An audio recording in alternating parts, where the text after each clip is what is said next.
요즘은 전보다 이렇게 육체적인 질병을 갖고 계신 분들이 많이 있습니다. 특별히 좀 전에는 이렇게 작은 질병들을 가진 분들이 많았다면 요즘은 이렇게 큰 질병들로 인하여 고통당하는 분들이 적지 않지요.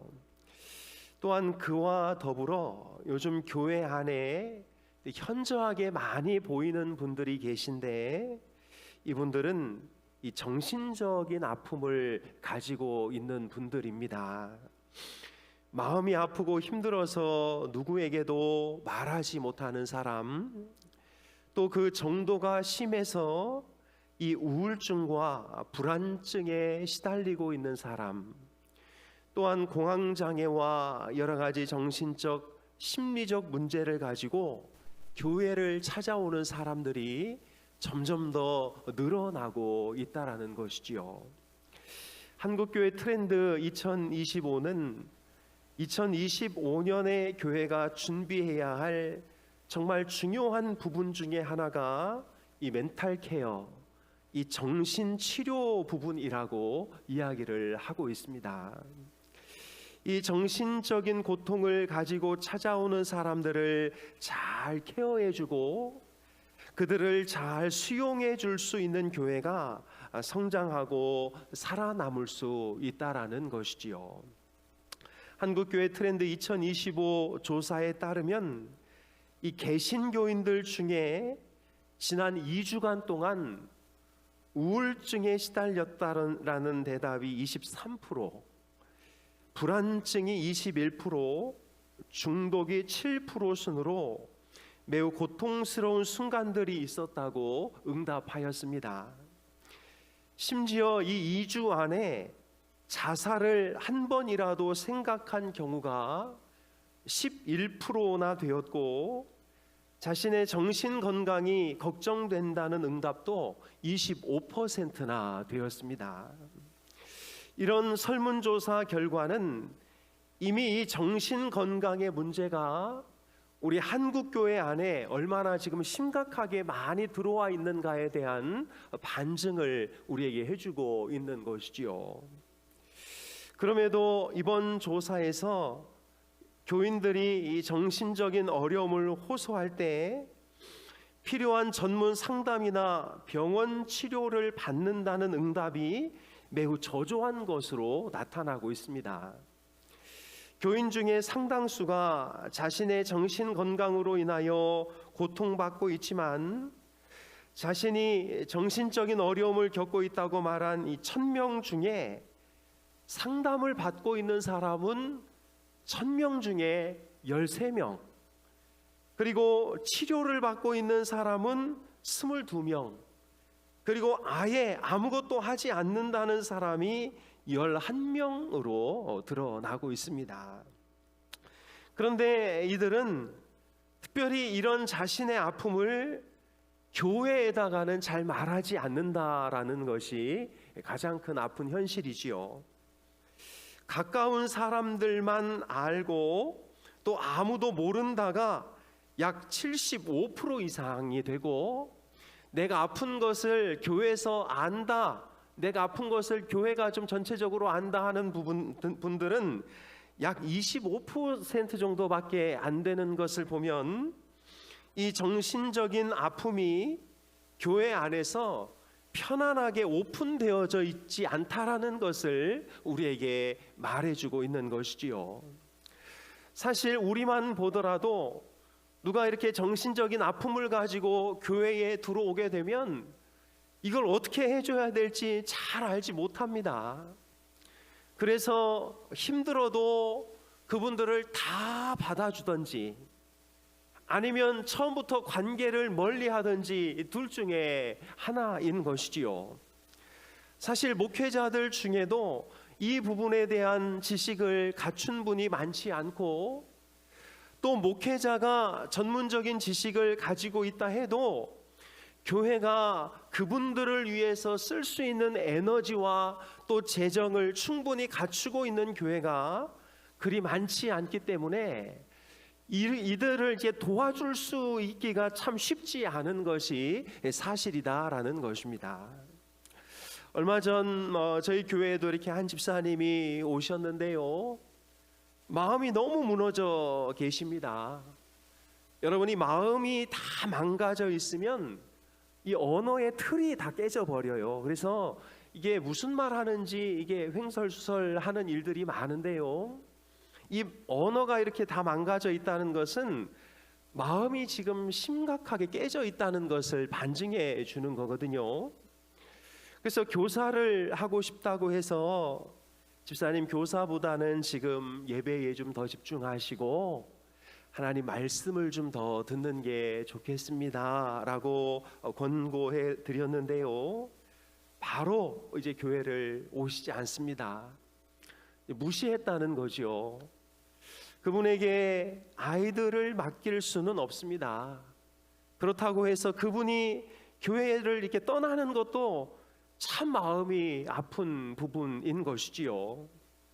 그러나 이러한 현실이 사실 우리 교회뿐만 아니라 거의 대부분의 교회가 처해져 있는 상황이라는 것을 부인할 수가 없는 것입니다. 그렇다면 여러분, 우리 교회는 이런 상황에서 무엇을 해야 할까요? 어떤 도움을 좀 줄 수 있을까요? 첫째는 신앙의 분명한 원칙을 제시하는 것입니다.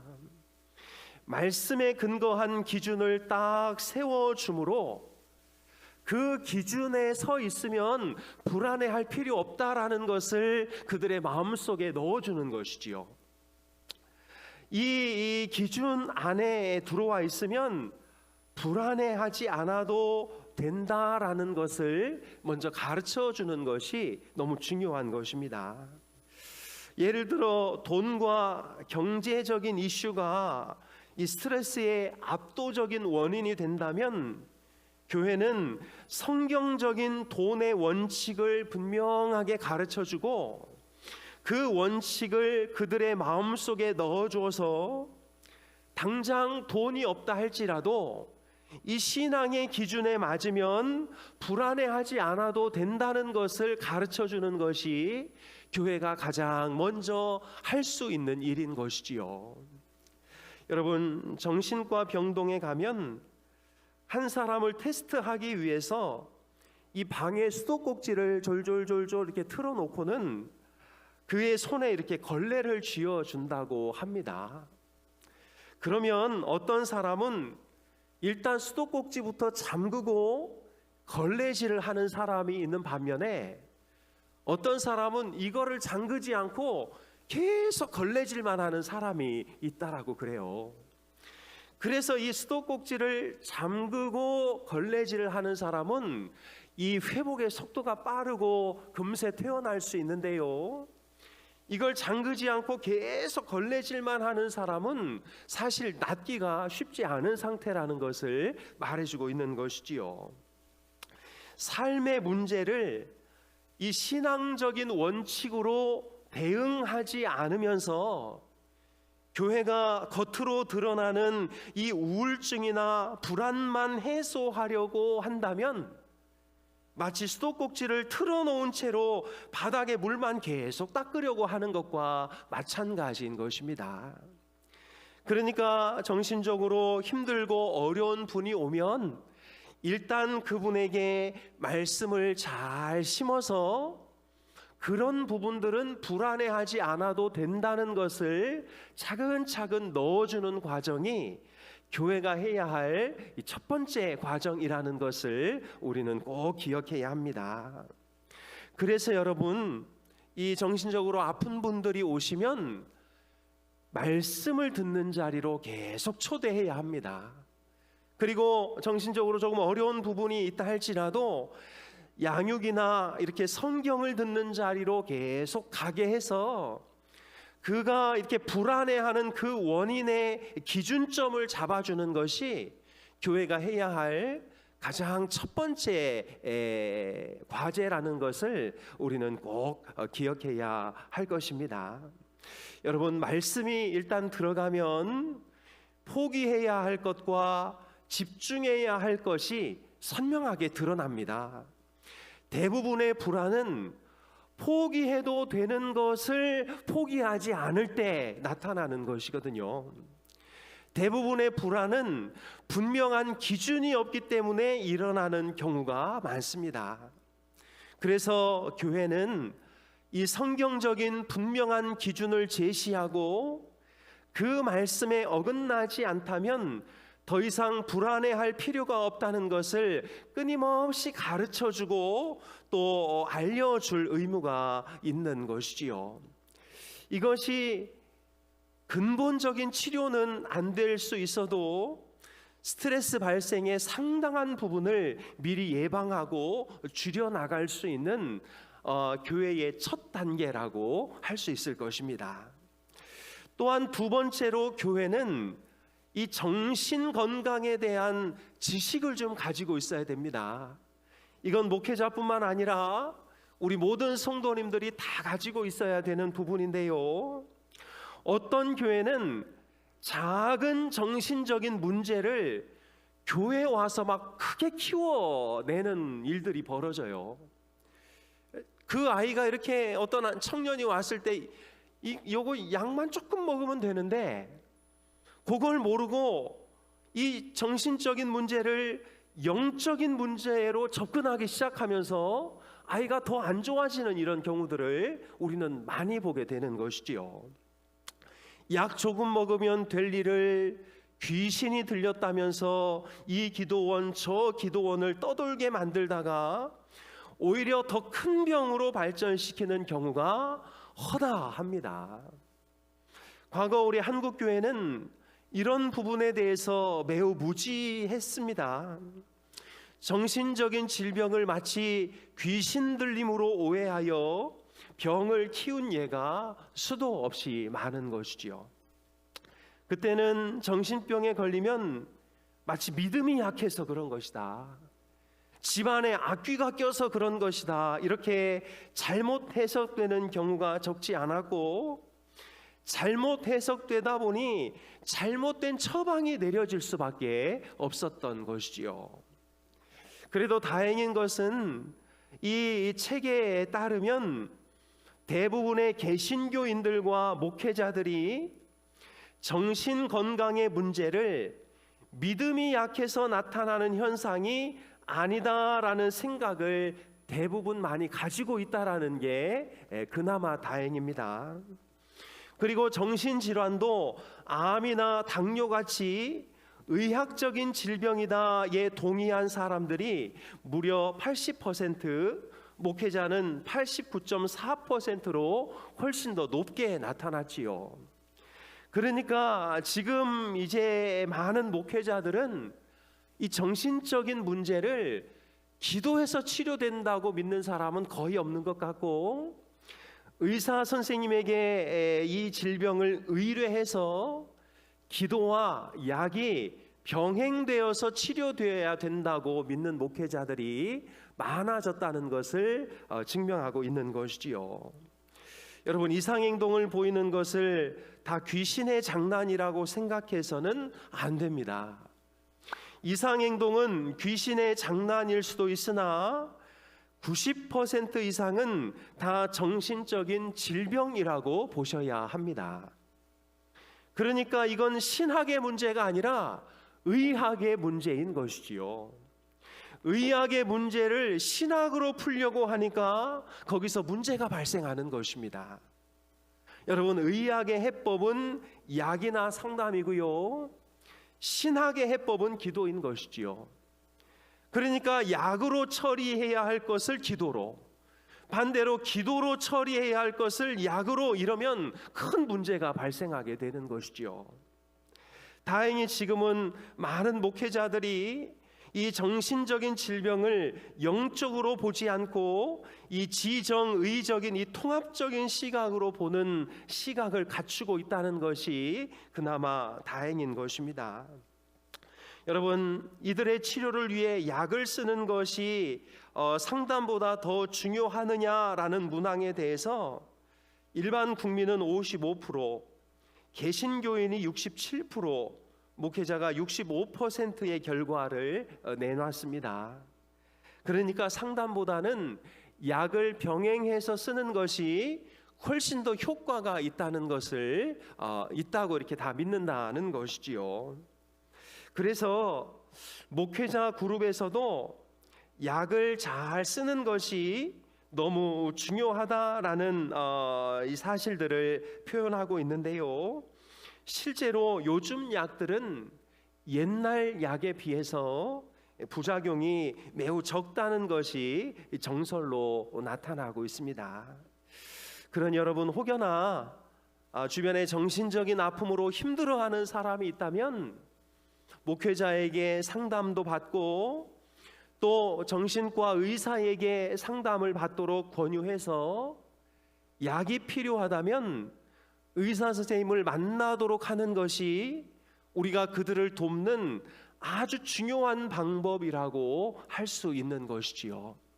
그리고 우리 가족 중에 혹여나 이런 아픔들이 있다면 의사 선생님의 말을 잘 듣고 의사 선생님이 처방해 준 그 약을 빠짐없이 잘 먹도록 하는 것이 아주 중요한 부분이라고 할 수 있는 것입니다. 우리 교회에도 더 많은 이 정신적으로 힘든 분들이 찾아올 것이라고 전망이 됩니다. 그러면 여러분, 그분들의 상황을 우리가 면밀하게 잘 살펴서 이분을 기도로 도와야 할지 아니면 의사 선생님과 만나 의사 선생님을 통해서 도와야 할지를 잘 구분하여 섬기는 것이 우리 교회가 해야 할 아주 중요한 요인이라는 것을 꼭 기억해야 하겠습니다. 세 번째로 정신건강 지원을 위한 이 시스템이 구축되어야 한다는 것이지요. 조사 결과 나는 정신건강에 대해서 지금보다 더 많은 지식이 필요하다라고 대답한 사람들 중에 97%의 사람들이 바로 목회자들이었습니다. 그만큼 목회자들은 이 정신건강에 대한 지식을 가지고 정신적으로 아파하는 사람들을 도와주고 싶은 마음이 많은 것이지요. 그러나 그 마음만 많지 실제로 뭘 어떻게 해야 될지에 대해서는 별로 아는 목회자가 없다라는 것입니다. 그러기 위해서 우리가 좀 갖추어야 할 몇 가지를 좀 점검해 볼 필요가 있는데요. 1단계로 예방적 차원의 교육 활동이 필요하다라는 것이지요. 정신적인 아픔을 겪지 않도록 신앙생활을 통해서 사람과의 관계, 또 억압적인 환경에서 자신을 보호하도록 하는 법, 그리고 다른 사람에 대한 존중과 배려를 통해 다른 사람에게 고통을 주지 않도록 자기를 잘 다스리는 법들을 교회는 미리 성도들에게 잘 교육을 해야 합니다. 여러분, 가정적으로 폭력이 계속 일어나는 가정을 이혼하면 안 된다 하고 그 둘을 계속 붙여놓는 것은요, 그건 교회가 해야 될 일이 아닙니다. 여러분, 물론 이혼은 하면 안 되는 부분이 있지만 그거는 이 예방적 차원의 모든 부분들이 다 갖춰진 상황, 그리고 그들에게 있어서 어떤 상해나 또 생명적인 위협이 없을 때에 같이 있도록 해야 하는 것이지, 그렇지 않은 상황에서는 떨어뜨려 놓는 것이 교회가 해야 할 일이라는 사실을 꼭 기억해야 하는 것이지요. 두 번째, 목회 상담과 일반 상담을 함께 진행해야 합니다. 교회에서는 목회자와 소그룹 리더들이 자신들이 이렇게 정신적인 아픔을 가지고 있고 정신과 약을 먹는 것에 대해서 그냥 편안하게 이야기할 수 있는 그런 분위기를 교회가 만들어줘야 되는 거예요. 정신과 약을 먹는데 그러면 막 옆에서 수근수근거리고 쟤는 어떻대 막 교회가 이러면 그런 분들이 우리 교회 안에 남아있을 수가 없는 것이지요. 이런 대화의 장을 만들어 놓는 것만으로도 그런 분들이 우리 교회에 왔을 때 이렇게 수용되는 느낌을 받을 수 있고 여기가 편안한 장소라는 것을 알게 되면 저희들을 통해 더 많은 도움을 받기를 원하게 될 것이고 그때 우리는 그들에게 필요한 과정들을 통해 상담을 진행해 줄 수 있게 되는 것이지요. 그러니 여러분, 교회가 이런 부분에 대해서 편안하게 이야기할 수 있도록 이 정신건강에 대한 정보들을 서로 공유하고 정신이 아픈 것은 부끄러운 것이 아니다. 그게 네가 숨겨야 할 것이 아니다라는 것을 잘 이렇게 논의하고 이야기함으로 오히려 서로 협력하고 함께 도와 극복해야 할 것임을 분명히 하는 것이 너무 중요한 부분이라고 할 수 있습니다. 세 번째는 정신과 의학 전문의와의 진료 연결이지요. 실제로 좀 심각해서 오시는 분들은 교회가 어떻게 할 수가 없습니다. 이런 분들은 빨리 정신과 전문의와 연결시켜서 의사의 도움을 받도록 하는 것이 가장 좋은 방법인 것이죠. 그리고 4단계 우리가 할 수 있는 것은 정신건강에 대한 편견과 이 낙인의 문제를 극복해야 합니다. 일단 정신과 약을 먹었다고 하면 그를 이상한 사람처럼 취급하지요. 많은 교회들의 조금 이 약점입니다. 이렇게 되면 신앙생활을 하고 싶어도 그 교회 안에서는 신앙생활을 할 수가 없습니다. 그래서 낙인은 절대로 찍어서는 안 되고요. 정신과 진료에 대한 편견을 우리가 가지고 있어서도 안 되는 것이지요. 우리가 감기에 걸리는 것처럼 정신적인 아픔도 찾아올 수 있는 것이고 이것은 다른 질병과 같이 숨기고 비난받아야 할 질병이 아니라 알리고 도와줘야 할 질병으로 온 성도들이 함께 인식하는 것이 너무나 중요한 것입니다. 우울증 약이나 기타 정신과 약을 복용하는 경우에도 우리가 아프면 약을 먹는 것이 당연하고 우리의 체력이 떨어지면 비타민제를 먹는 것이 당연하듯이 그들의 약의 종류를 인정하고 그 약이 특별한 약이 아니라 아플 때 먹는 약이라는 것을 인정해주고 인식해줄 필요가 있다라는 것이지요. 그러니 여러분, 혹여나 우리 주변에 그런 약을 먹는 분들이 있다 할지라도 그것으로 인해서 그를 이상한 시각으로 바라봐서는 안 됩니다. 우리가 감기 걸렸을 때 감기약 먹는 것처럼 이분은 지금 마음이 아파서 마음의 약을 먹고 있구나 이렇게 받아들이고 그 사람에게 빨리 낫도록 또 약 복용을 잘해서 빨리 회복할 수 있도록 도와주는 것이 우리가 해야 할 일이지, 이렇게 낙인 찍고 도장 찍어서 그 사람이 이 안에 들어오는 것을 불편하게 만드는 일은 없어야 하는 것이지요. 그리고 마지막으로 정신건강을 신앙으로 돕는 프로그램을 운영해야 합니다. 예를 들자면 우울증과 공황장애, 불안증, 강박증, 또 가족의 치매, 알코올 중독, 자살, 또 자살로 인한 사별자 등의 비슷한 어려움을 가진 사람들과 그 가족들을 위한 모임을 만들고 그들이 그 모임 안에서 자신들의 속마음, 누구에게도 말하지 못하는 그 마음을 좀 다 표현해낼 수 있는 그런 공동체를 만들어주는 것이 교회가 해야 할 아주 중요한 일이라고 할 수 있지요. 집단 상담을 프로그램을 운영하는 것도 큰 도움이 되고요.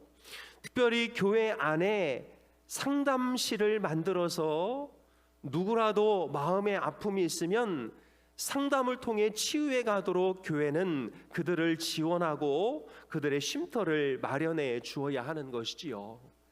여러분, 웬만큼 큰 교회에 가면은요 꼭 본당 앞쪽에 상담실이 있습니다. 이 상담실은 목회 상담보다도 의료 상담, 정신상담, 질병상담실인 경우가 많고, 거기에 이제 정신과 의사 선생님들이 항시 대기하고 있게 되는 것이지요. 저희 교회도 이제 상황이 나아지고 또 더 큰 어떤 그 운영 시스템을 갖게 된다면 필요한 부분이라고 생각이 되지만, 지금은 그렇게 할 수가 없으니까 여기 계신 저희들이 한 사람 한 사람이 마음의 의료진들이 되셔서 그런 분들이 올 때 더 한번 따뜻하게 다가가고 그들의 마음을 좀 만져주고 할 수 있는 그런 자세가 필요하다라는 것이지요. 특히 요즘은 자살에 대한 문제가 심각한데요. 주변에도 보면 가족 중에 한 사람이 자살함으로 그 가족들이 너무나 큰 고통을 당하는 부분들을 많이 경험하게 되는데, 교회는 자살 위험자, 자살 시도자, 또 자살 유가족 등에 대한 관심을 가지고 도울 수 있는 이런저런 노력들을 다 해야 할 줄로 믿습니다. 말씀을 정리하면은요, 여러분, 인간은 100% 육체적이고 생물학적인 존재입니다.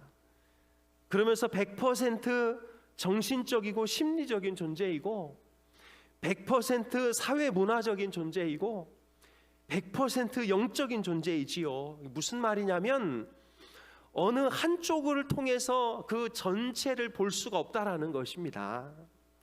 사람은 통합적인 존재라는 것이지요. 인간을 오직 육체적인 것만으로 규정하고 나머지 것들을 무시하거나 오직 영적인 것으로만 규정하고 나머지 것들을 무시하면 큰 어려움에 봉착하게 됩니다.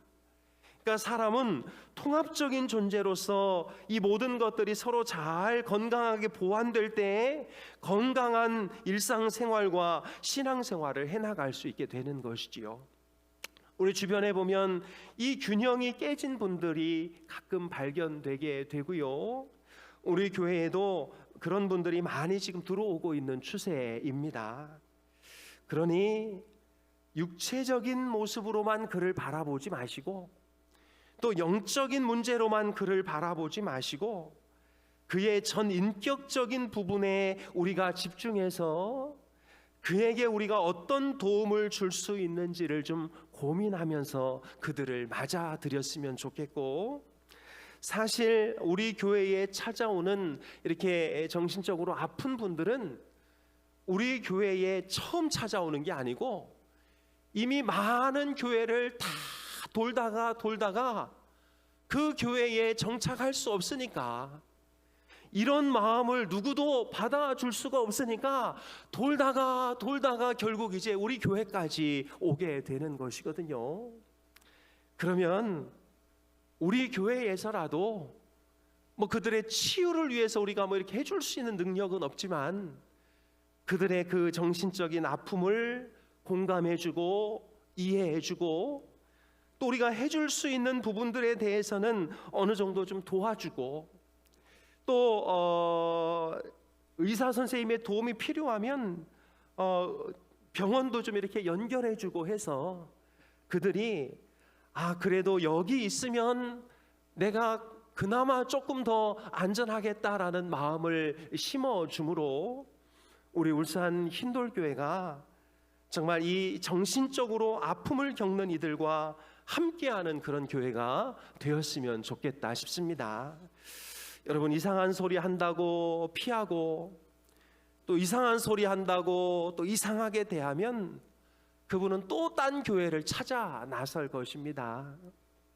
교회는 그런 분들을 잘 받아내고 그들을 잘 도와주기 위해서 서 있는 장소인데요. 환경적으로 이렇게 안 되다 보니 그냥 애초부터 포기해버리는 경우들이 적지 않은 것이지요.